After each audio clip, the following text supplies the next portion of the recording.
Lizzy, thank you very much for joining me for a coffee today. Really nice to have you in the office. Yeah, thank you so much for having me. It's great to be here, and I'm pleased we could do it after missing each other in Cannes. I know it was such a mad, hectic week, which we'll probably touch on, but yeah, Yeah. I'm delighted to have you in the office and to welcome you. What coffee have you chosen today? So I have chosen a flat white.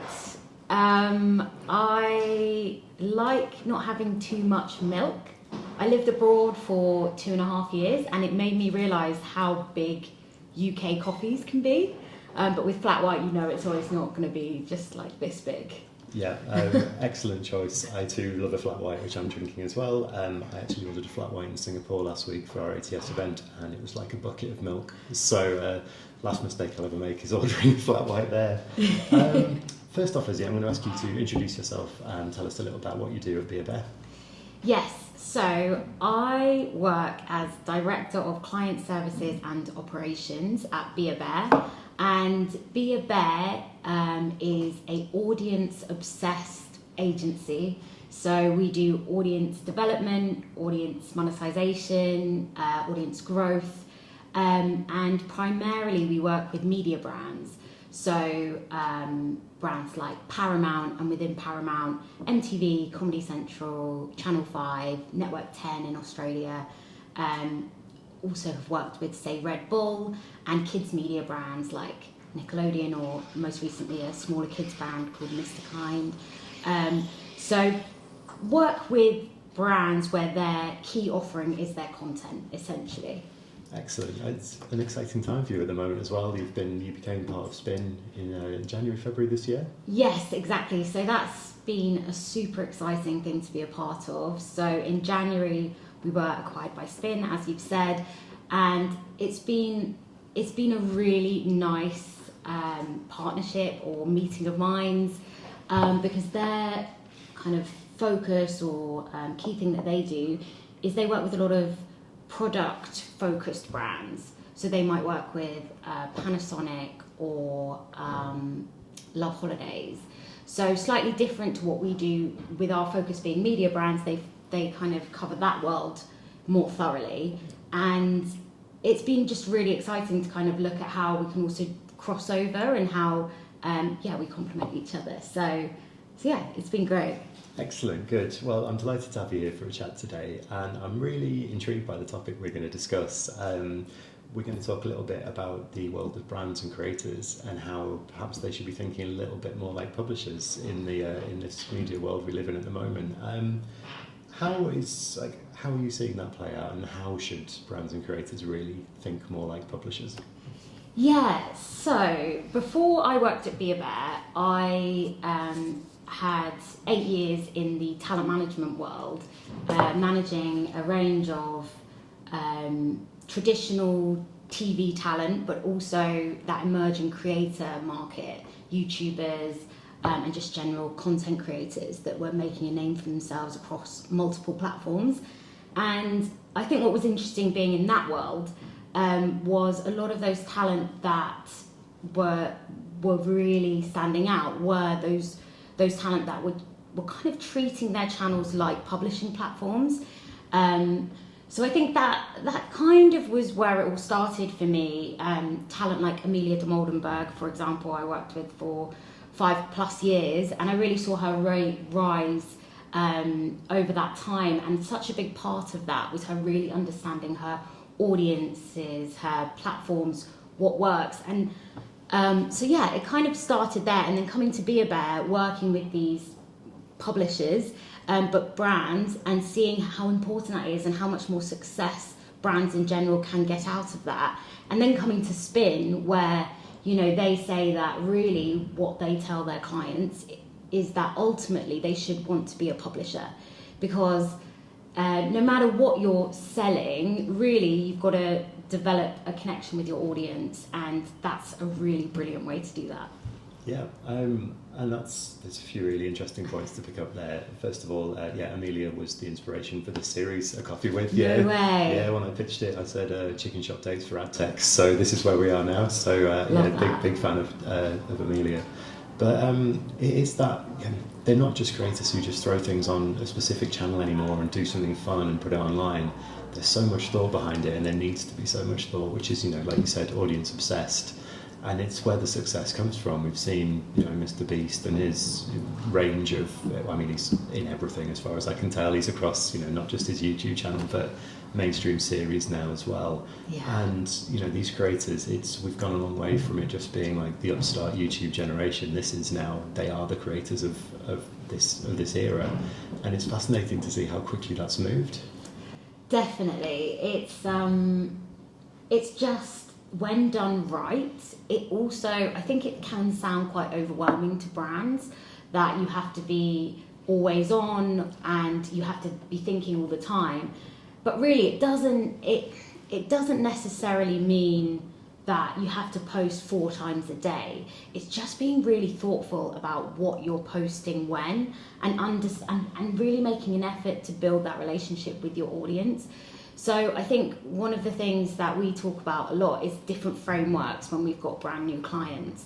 So for example, we'll start with what really is your objective and talk about, is it reputation, is it reach, is it revenue? And usually it's somewhere in between all of those things. But breaking it down for different clients or creators and saying, okay, let's start there and then put out the content based on what feels authentic and what's actually practical. But yeah, it's become so important, especially at one point, I think during COVID, you had everyone quite focused on very reactive content, so kind of trends and everything like that. And that's obviously still important, but I think people have got a little bit tired of that as well. And I think the thing about being a publisher, it means you're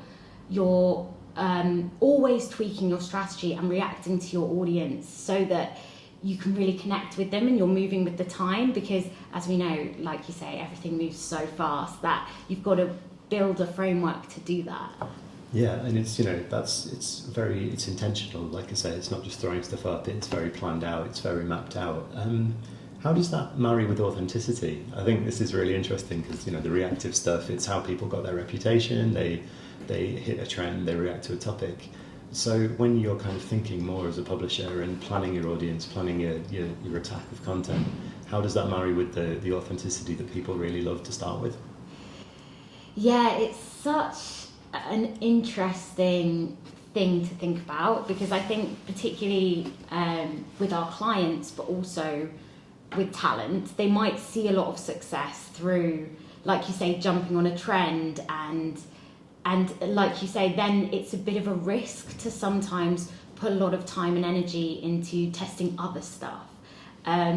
So I would say you've got to just test, and you've got to get used to and comfortable doing that, and being wary that some things might not work. And I think that then allows you to be consistent, but also adapt, and that shows that you're being authentic. I think it's the adapting and the testing, and really driving engagement and connection with audience that allows you to do that. So I would say one of our frameworks that we use is when we're approaching content strategies is hub, help, hero. I feel like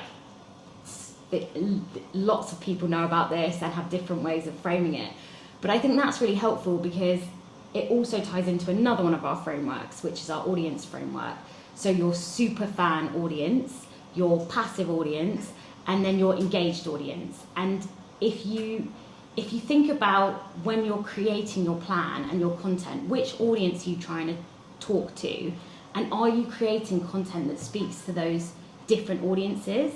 And I think if you keep it focused around your audience and really try and connect with what they are reacting to or they want, then that helps it feel authentic as well. Yeah, no, I think that's a really fair point, and I love those, like the 3 separate levels of engagement. I think that's a really interesting framework for creators. We've come here to discuss why brands and creators should be more like publishers. Should publishers be more like creators in that way? Should they try and build this? We are in a very fractured, fragmented landscape at the moment, and what creators do have is that engaged audience, the superfan level. Can publishers learn anything from the creator side as well? Yes, definitely. And I think if a brand is doing so say a brand has decided that they're going to become a publisher, and they're building up that content pipeline, and they're seeing what works, and they're getting into a nice flow. I think the brands that do it really well do have that creator type connection with their audiences. So whether that's your Peppa Pig or your Duolingo or even your Gymshark, which is that more product focused, but they know what they're going to get and they trust in the brand, and they get that feeling that no, then they have my best interests at heart, and that's the level you want to get to. And you're right, that is more easily done with a creator because it's a person and people connect to people. But I think, like you say, it can be done by brands, and it works. So it's all about doing it in the way that works for the brand. But I agree, they should think like creators. Yeah, it's just like, I think that it's just a really interesting mix of how, the mainstream large publishers, they have a lot of what brands and creators want in terms of audience, and trust, I think, is a big one as well. Like, they, big name publishers, have that long-term brand recognition, trust in terms of what they're providing and what they're publishing, and creators can aspire to that. But it also strikes me that creators have the flexibility, they have the engagement that publishers could also learn from. Yeah, and I think another thing that publishers or brands can learn from creators is that nimble approach, because I think that's where you can run into the most problems at a big brand versus a creator. A creator, only they really need to sign it off. If, say, someone in their team thinks it's a really bad idea, they might jump in and say, look, don't do it. But really, if you have the right setup, it stays nimble most of the time with creators, especially if they're clued into that way of thinking. They have that confidence to say, yes, no, I don't want to do that, I do want to do this. And that keeps it able to move smoothly. I think that's where, again, brands and publishers should definitely try to think more like creators and not overlayer that sign-off process or kind of put limitations on those people that need to drive that. Always a challenge, because also you obviously don't want anything to go very wrong, so there needs to be those levels of approval. But that's something they should think about. Yeah, I mean, it's interesting, and it's a phrase I use often in on-stage discussions we have, is that legacy media and large media, it's like turning a tanker, sometimes trying to get things sorted, whereas, like you say, creators can be nimble. There isn't that many layers of sign-off. Like you say, should be maybe one level of sign-off at least before content goes live. But no, it's interesting. I think trust's also the big issue as well. As I mentioned before, kind of brands, that's what they aspire to as they become publishers, is that trust. And you've mentioned a few good examples of engagement with audience. Do you think trust is hard to come by?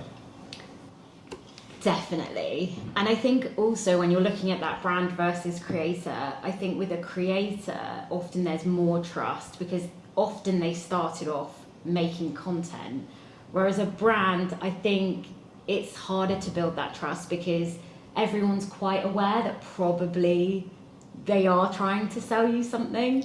So instantly, if you see something's very heavily branded, a piece of content, you might be turned off by that because there's a lack of trust on the intention of that post, and everyone doesn't want to waste their attention and their time and everything else. So yeah, trust is a really hard thing to build, and I think that's why at both Be A Bear and at Spin, we are quite passionate about that, becoming a publisher, because if you're a publisher, you're driven by editorial motivations, as well as obviously trying to sell your product or do whatever else, but that's your way to build that trust because it shows you're trying to deliver something beyond just selling. You're really thinking it through, and you're trying to deliver other things, whereas that can be where one-off campaigns can go slightly amiss because it just feels like, oh yeah, you are doing this campaign, but really it's to sell this one thing.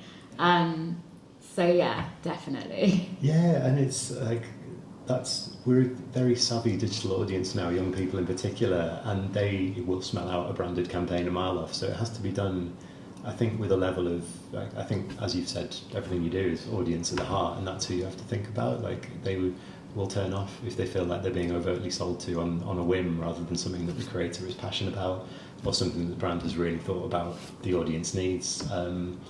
Well, it's a fascinating space, Lizzy. I could talk to you about this all day, and I will continue talking, but that's all the time we have for the coffee.